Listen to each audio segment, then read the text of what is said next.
1. مفاهيم أساسية.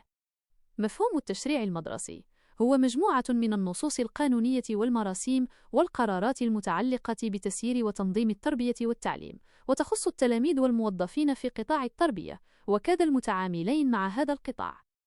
مفهوم الموظف هو الشخص الذي يستخدم بصفة نظامية ليقوم بواجبات ومسؤوليات وظيفة ما مقابل أجر محدد، ويتمتع لقاء ذلك بالحقوق والامتيازات المرتبطة بها.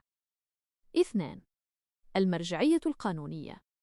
من أهم القوانين التي نحتاج الإلمام بها القانون الأساسي العام للوظيفة العمومية، القانون الأساسي لأسلاك التربية، القانون التوجيهي 0603.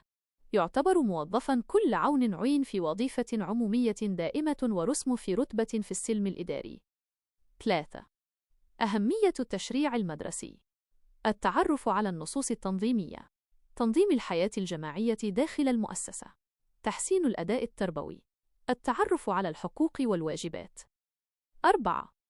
شروط التوظيف.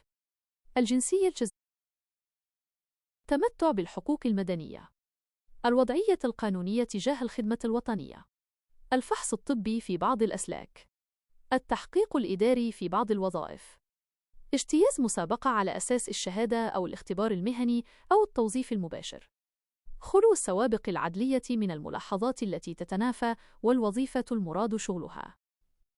العقوبات التأديبية. المادة 65 بعد 100 تصنف العقوبات التأديبية حسب جسامة الدرجة الأولى: العقوبة، التنبيه، الإنذار الكتابي، التوبيخ. الأخطاء المهنية، الإخلال بالانضباط العام، المادة 78 بعد 100.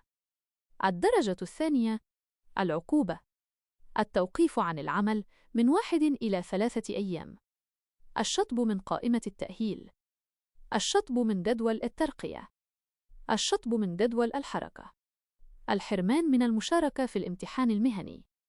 الأخطاء المهنية، المادة 79 بعد 100. المساس سهواً أو إهمالاً بأمن المستخدمين أو أملاك الدولة، الإخلال بالواجبات القانونية الأساسية. الدرجة الثالثة: العقوبة، التوقيف عن العمل من 4 إلى 8 أيام، التنزيل من درجة إلى درجتين، النقل الإجباري.